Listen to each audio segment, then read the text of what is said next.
Assalamualaikum warahmatullahi wabarakatuh. Selamat siang para penggiat media sosial, terkhusus untuk informasi-informasi yang sedang viral, terutama hal-hal yang berbau syara.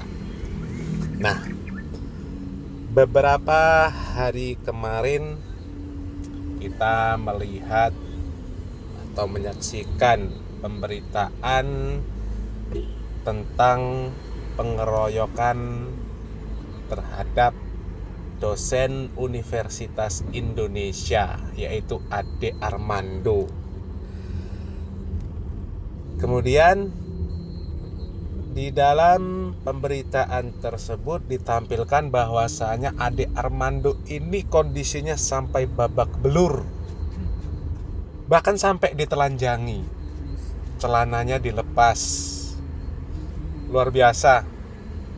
Dan melihat pemberitaan yang seperti ini banyak kalangan yang sebenarnya berbahagia, terutama adalah orang-orang kaum muslimin yang baik di dalam pemahaman agamanya.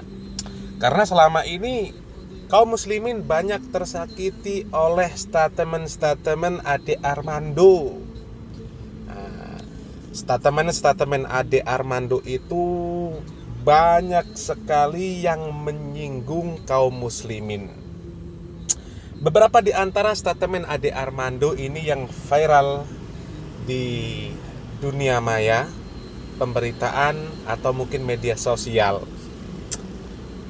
Di antaranya adalah cuitan Ade Armando yang mengatakan bahwasanya apa tidak sebaiknya kita stop naik haji dan umroh dan uangnya kita gunakan untuk membangun kesejahteraan rakyat.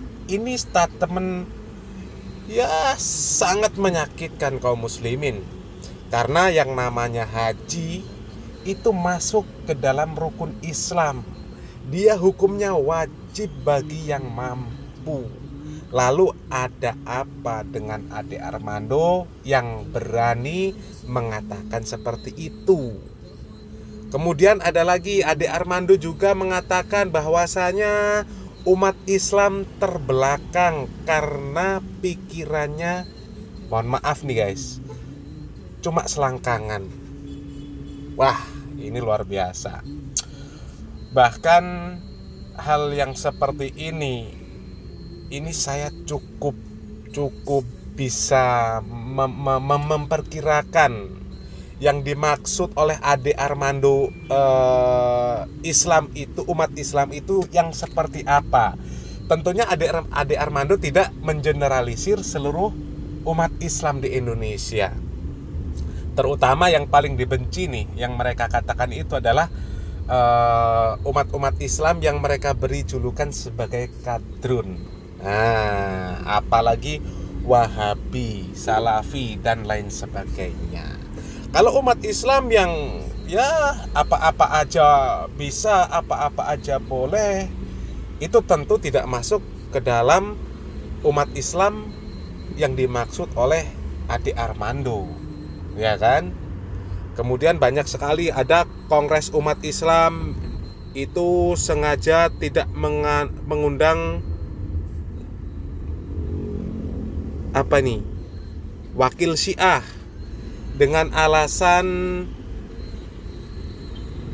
kemudian statement Ade Armando ini lagi, Kongres Umat Islam sengaja tidak mengundang wakil Syiah karena dengan alasan Syiah itu sesat. Nah, kemudian Ade Armando mengatakan, beginilah kalau kaum dodol merasa berkuasa. Kan seperti itu. Ketika orang-orang Syiah yang terkenal kesesatannya, bahkan fatwa MUI telah mengatakan bahwasanya Syiah itu adalah pemahaman yang sesat, itu tidak masuk dalam kategori sesat di dalam pemikiran Ade Armando. Ya. Nah, banyak lagi nih Kemudian Ade Armando diantaranya juga mengatakan bahwasanya Allah kan bukan orang Arab.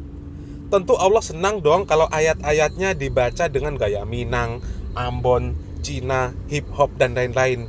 Ini kan statement orang-orang yang ya dikatakan tidak berpendidikan secara ilmu agama. Di mana letak sudut pandang melihat Ade Armando tidak berpendidikan di dalam ilmu agama? Ya ini, dia mengatakan Allah bukan orang Arab. Emang Allah orang? Lah kan seperti itu. Emang Allah orang? Allah bukan orang. Itu adalah zat yang paling mulia bagi umat Islam. Zat yang maha pengasih, maha penyayang, yang mempunyai asmaul husna, mempunyai nama dan sifat yang sempurna. Kalau pernyataan Allah bukan orang Arab, ya jelas bukan, Allah bukan orang, kan begitu. Kemudian Ade Armando ini juga ya sangat luar biasa. Statement dia selama ini cukup menyakitkan umat muslim, ya kan guys. Nah, tentu saya juga secara pribadi di dalam memahami ilmu agama, kalau ditarik dari sisi syar'inya, memang demonstrasi tidak dibenarkan secara Islam, ya kan? Apalagi sampai kemudian main keroyokan, mengeroyok Ade Armando ataupun siapapun. Sebenarnya secara hukumnya tetap kita tidak setuju dengan aksi-aksi yang seperti itu. Tapi karena yang menjadi korban pengeroyokan itu adalah orang-orang, ya katakanlah orang yang banyak menyakiti kaum muslimin, wajar kaum muslimin yang selama ini cukup gerah dengan segala kelakuannya, ya wajar kalau berbahagia, ya kan? Berbahagia atas terjadinya pengeroyokan Ade Armando, kemudian melihat Ade Armando itu dengan kondisi yang seperti itu, ya tentu bahagia. Yang tidak bahagia siapa? Yang pertama ya keluarganya. Yang kedua, orang-orang yang ya semisal dengan dia, sekelompok dengan dia, sepemikiran dengan dia. Kan seperti itu, logikanya seperti itu. Kalau boleh saya analogikan, kan seperti ini. Permisalan ada seorang preman yang selama ini cukup banyak melakukan tindakan-tindakan yang merugikan orang lain, menyinggung orang lain, menyakiti orang lain, ya kan? Sehingga orang-orang di lingkungan tersebut sangat resah, sangat terganggu dengan keberadaan preman tersebut, ya kan? Nah, qadarullah terdengar berita bahwasanya preman tersebut dikeroyok oleh sekelompok orang dan kemudian sampai ya katakanlah sampai meninggal dunia lah. Sampai meninggal dunia.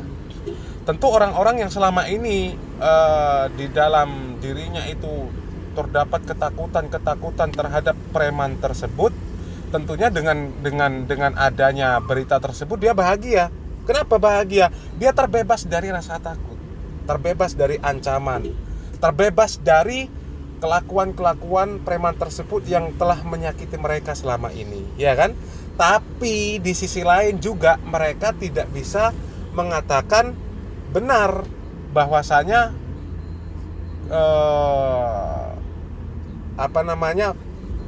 bahwasanya tindakan yang keluar dari jalur hukum tersebut sehingga bisa menghabisi nyawa orang lain. Misal main hakim sendiri, ya kan? Itu misal premannya itu korban dari sekelompok orang yang main hakim sendiri. Maka masyarakat tidak bisa membenarkan tentang main hakim sendiri sehingga menyebabkan hilangnya nyawa orang lain. Nggak bisa membenarkan. Tapi masyarakat wajar ketika ada rasa bahagia di dalam hatinya ketika mendengar seorang preman yang selama ini cukup meresahkan meninggal dunia, ya kan? Kan seperti itu, wajar. Dan saya secara pribadi juga seperti itu, tidak membenarkan tindakan yang seperti itu. Akan tetapi saya juga bahagia karena korbannya adalah orang yang ya cukup sangat menyakiti umat Islam, terutama dari statement-statement dia terhadap Islam dan umat Islam itu sendiri, ya kan? Nah, kan begitu. Nah, kemudian baru-baru ini juga ada pemberitaan bahwasanya pihak-pihak yang sering mengolok-olok umat Islam, ya kan, diingatkan agar mengambil pelajaran dari kasus pengeroyokan terhadap Ade Armando ini, ya kan. Peringatan itu kemarin saya lihat di pemberitaan bahwasanya diungkapkan oleh Wasekjen PA 212, yaitu Novel Bamukmin. Novel Bamukmin ini mengungkapkan pengeroyokan yang dialami oleh Ade Armando itu merupakan balasan dari mereka-mereka yang selama ini ya merasa kebal hukum. Mereka bebas ketika mengeluarkan statement yang menyakiti umat Islam. Umat Islam banyak yang menyanggah, banyak yang keberatan dengan statement dia, tapi dia terlihat santai saja dan tetap terus mengeluarkan statement-statement yang menyakiti umat Islam, ya kan? Nah, kemudian nih Novel Bamukmin ini dikenal sebagai anak buah Habib Rizik Syihab.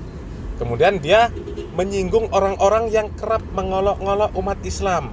Misal, ini seperti Denny Siregar, ya kan? Abu Janda. Kemudian ada lagi yang dia agak juga kemudian menyebut, ya, ini saya hanya sempat membaca ya. Dia menyebut Menteri Agama Gus Yakut, ya kan? Mereka itu, kata Novel, juga akan menyusul layaknya yang dialami Ade Armando, ya kan? Apabila statement-statement yang dikeluarkan itu menyinggung umat Islam, guys, ya kan? Nah, tentunya ya kita berharap orang-orang yang selama ini mengeluarkan statement-statement yang menyakiti umat Islam, yang pemahaman agamanya selama ini ya kita nilai kurang baik, semoga Allah Subhanahu wa taala memberikan hidayah sehingga mereka dapat rujuk kepada pemahaman yang baik, ya kan, guys?